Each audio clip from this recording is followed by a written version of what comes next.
Hi everyone, I'm Donna Stellhorn, your practical astrologer, and today we are talking about the full moon. It's on June 11, it's at 20 degrees of Sagittarius, and it is making a square to the north node and a square to the south node, which means that we're all at a crossroads, and we need to make a choice. We're going to talk about that. We're going to talk about love and money predictions, and at the end of this video, I'm going to talk about one of your four money houses and how to draw money. So the north node and the south node are this continuous strand of energy. The south node represents your past lives, and what you need to release so that you can move forward. The north node represents where you're heading, and if you head in that direction, you find success and happiness. But the temptation is to stay in the south node because it's familiar, and for a while it will feel safe and certain. But over time, this energy just disintegrates and you're left with nothing. So this full moon is sitting square the north node and square the south node. So kind of picture yourself at a T intersection and you have a choice. You can go towards the south node or you can go towards the north node. Now the south node is in Virgo, so that means that it represents the patterns that you know, the routines you know, the schedule that you know. And so that's like making the same breakfast every morning. It's driving the same route to work, talking to the same people, that, so that it does, again, feel somewhat safe and comfortable, but it's not going to help you grow. It's not going to help you achieve your goals. Now, the north node is in Pisces, and Pisces is this force for creation. So if you think of Aries as being the first sign, Pisces is right before that. So Pisces is the idea or the vision that you have that then things get created out of. And so Pisces is this more holistic view of things. It goes beyond like making a living, and it's about living well. It goes beyond how you describe yourself, and the groups that you belong to, and all the little identifications, and it reminds you that you're part of the universe. And being part of the universe means you can tap into the abundance that's there.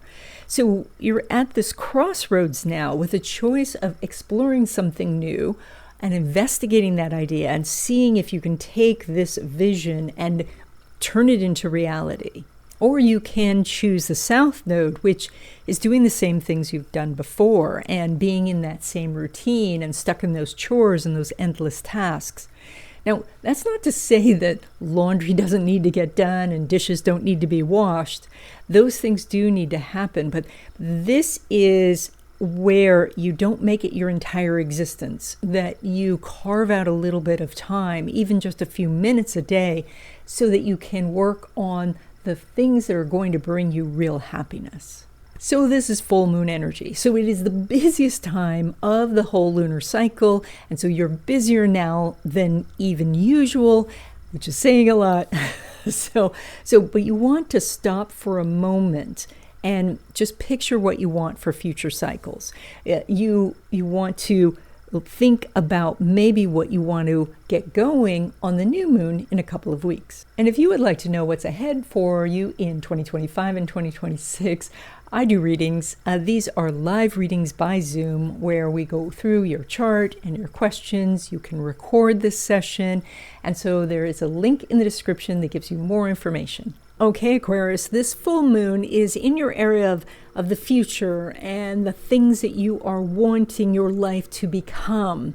And when we look at that south node, the south node sitting in this area of feeling like you don't have the power, that you have to wait for somebody to choose you, to say, I'll come and help you, or, you're waiting for some money to come in or something like that, versus the north node that says that you can manifest this yourself. And that is that you manifest it through finding both the spiritual ways of making money as well as the physical things in the world, and you combine those two things maybe through affirmations, meditation, doing some sort of walking through the forest and thinking about the ideas and communing with the universe.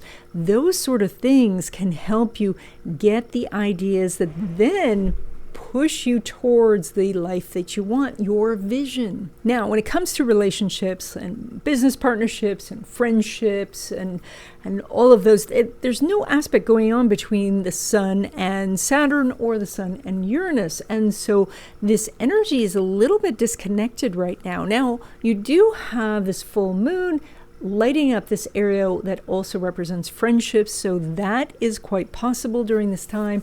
But in general, it looks like you are focused on other things, and that's okay. It's okay to let other people come to you for a change. So allow yourself to have this time where you're thinking about what you need.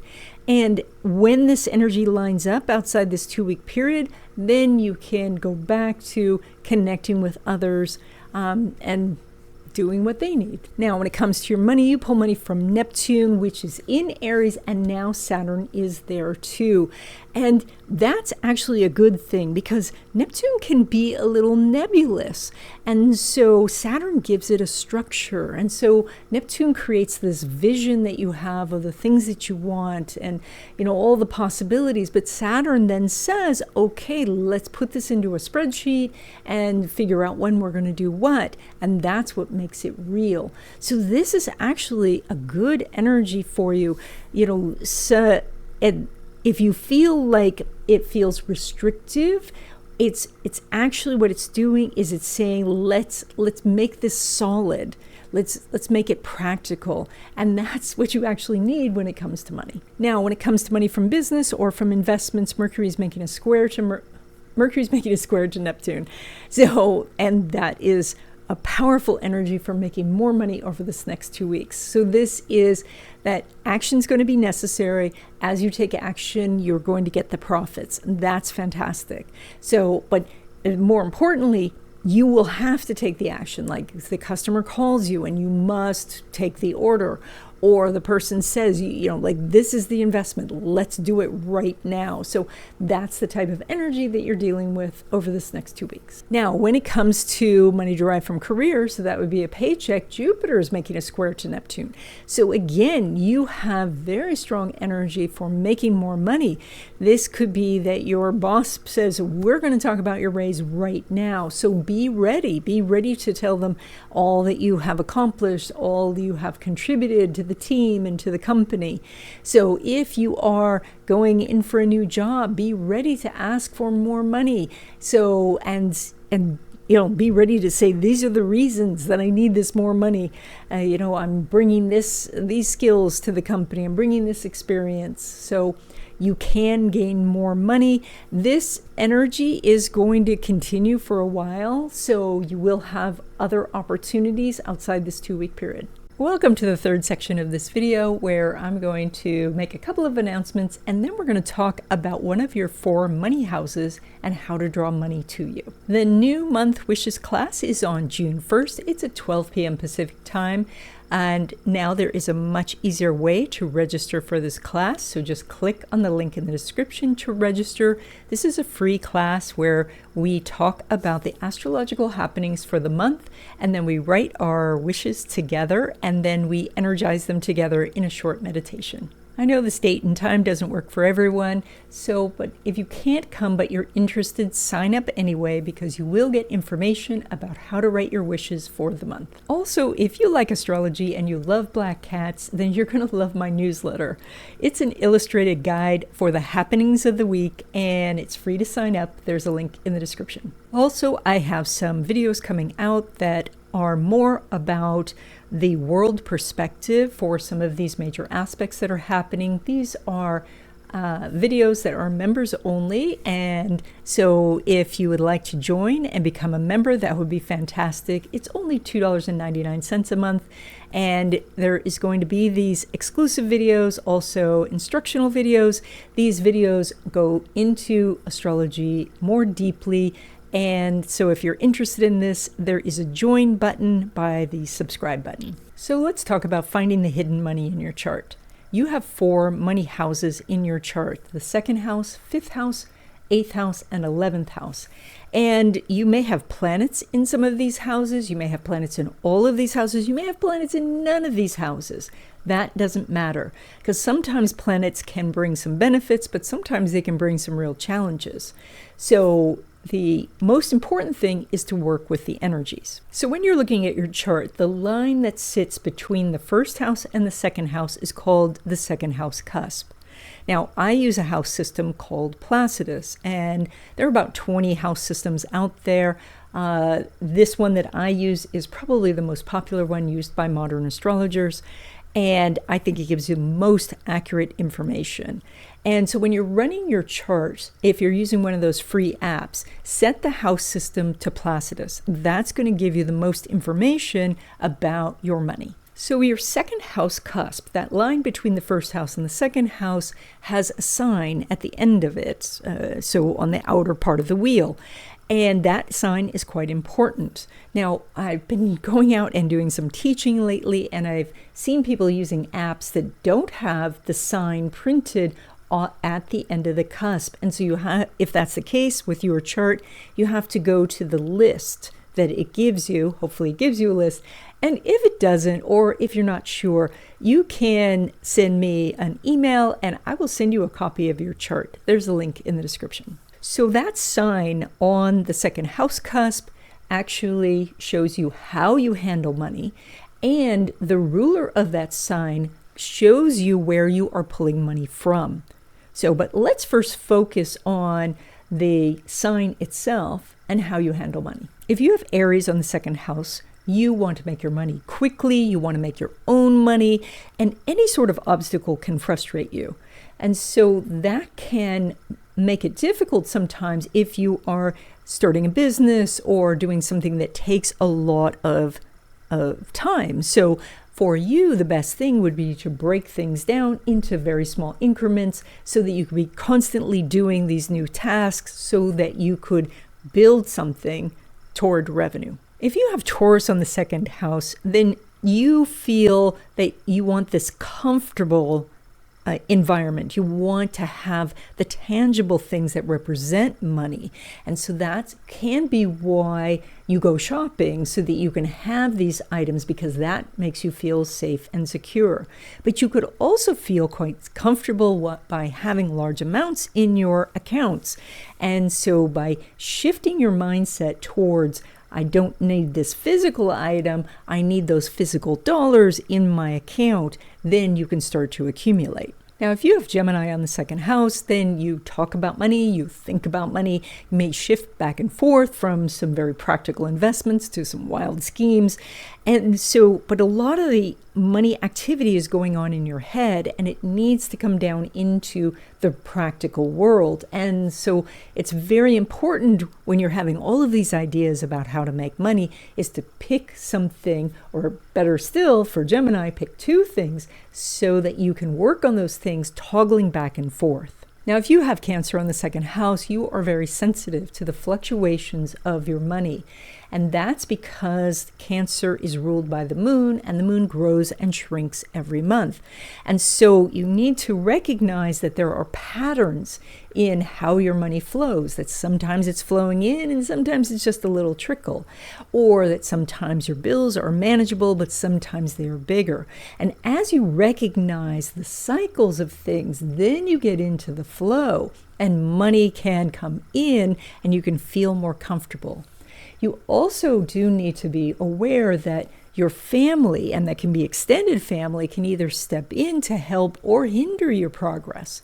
And so you want to make sure that you're allowing family to help, but also creating some boundaries if your family is hindering your progress. Now, if you have Leo in the second house, then you have this sort of identity tied up with money. And that means that as you're creative, as you express yourself, more money can come in. Now, it's actually that money is one of your talents. So now it's also true, though, that with Leo in the second house, that you like to make a grand display. And so you are more likely to buy friends presents or to be lavishly giving gifts to family members. So it's you're quite generous, and that's wonderful, but it's also, you want to make sure that you have enough before you start giving it all away. So but the bottom line here is that using your creative talents, you can bring in the money. Now, if you have Virgo in the second house, you're quite careful with your money. You are looking at the dollars as well as the pennies, and that's good. Of course, you want to be aware that how much the other things can cost you. So you don't want to drive clear across town to save a few pennies on gas, because obviously. So you also are quite good at keeping track of money, and as you do, more money comes. As you pay attention to your investments, as you open your statements and look through these things, you will find that you have more and more money growing. Now, if you have Libra on the second house, sometimes you're more interested in the balance of things, and that could be work-life balance, or the balance of, somebody gives you something, so you want to give them something. And so you're more interested in fairness than actually making the money. And so if money is very important to you, or if you're really needing it, you're going to have to skew that balance until you in your mind see it as balanced. And sometimes that's just looking at things differently. When you think of how much somebody else might be making versus yourself, then perhaps some balance is achieved. So this is also with Libra, you could tend to maybe skimp on some of the necessities so that you can buy the things that you really want. If you have Scorpio on the second house, then you're very interested in money, and you probably want to do some sort of investing or create some passive income. It is likely that you have some hidden money that you keep for emergencies, maybe something that your spouse doesn't even know about. And you also have the hopes that you can make a lump sum of money or have a big win. If you have Sagittarius there, you can be a little cavalier about your money and money management. It's the Sagittarius gives you some luck, but because you have luck, it sometimes doesn't give you the push to go make more. It's like you were a little bit short for rent, but then you reach in your pocket, you find $100 and rent is made, versus you saying, okay, I have all of these skills and intelligence and cleverness, I could go make more money. But why, when luck just seems to happen? If you have Capricorn on the second house, you work hard for your money, and money seems to come in slowly. It feels like it comes in small amounts until one day you look around and you have much more than everyone else around you. So one of the things, the benefits that this is because it gives you the impression you have to work so hard, you are constantly working for it, and you do have more ability to bring it in. So, but it can feel like it's drudgery, and so it's necessary for you to go in and every once in a while and make sure that you know that you are doing well, that you are, that money is coming in on a regular basis and that it is accumulating. Now, if you have Aquarius on the second house, then money can come in unexpectedly, or that money can go out unexpectedly. So this is that your income will fluctuate or your expenses will fluctuate. So if you have a job where there's some sort of commission or bonus structure, or you have a side business so that sometimes it's up and sometimes it's down, it's very harmonious with that Aquarius energy. If you're on a fixed income or you get a regular paycheck, then your bills can fluctuate, and it's very necessary that you have some sort of sinking fund. With Aquarius on the second house also, you tend to make what your peers make. And so if you want to make more money, you find richer friends. So if you have Pisces on the second house, then you have one of two directions you're going to go. You either are hyper-focused on money or you ignore money. And so this is that, and so money can flow in and it flows out, and money can slip through your fingers, And this is changed by recognizing any spiritual blocks that you have towards money. If you're angry with money, if you feel frustrated, if you can shift that to become in harmony with the energy of money, then money can flow in. And that's done through spiritual means, things like prayer, meditation, journaling, affirmations. And that's something we'll talk about in future videos. Now, there is much more to know about your money houses, and if you would like all of this information, I have a video course called Finding the Hidden Money in Your Chart. There is a link in the description. And that's it. I hope you enjoyed this video. If you haven't already, please subscribe, join if you want to become a member, sign up for the newsletter, and I will see you in the next video.